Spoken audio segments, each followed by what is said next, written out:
Headline News Bindas Vedalathpur.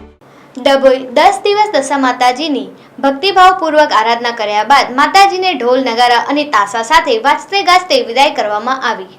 Dabhoi તાલુકા પંથકમાં 10 દિવસમાં દશા માતાજીની ભક્તિભાવપૂર્વક આરાધના કર્યા બાદ 10મા દિવસે માતાજીની પ્રતિમાનું વિસર્જન ભક્તો દ્વારા કરવામાં આવ્યું હતું।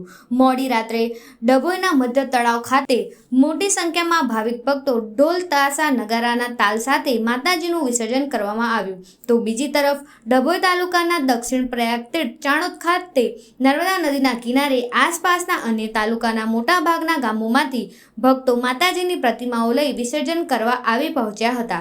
પોલીસનો ચુસ્ત બંદોબસ્ત વચ્ચે નાવિક શ્રમજીવી મંડળના સહયોગથી માતાજીની વિસર્જન શાંતિપૂર્ણ માહોલ વચ્ચે વિસર્જન થયું। ભક્તોએ માતાજીની ઘર પરિવારની તમામ વ્યક્તિઓ માટે સુખ શાંતિ અને સમૃદ્ધિ માટે પ્રાર્થના કરી હતી।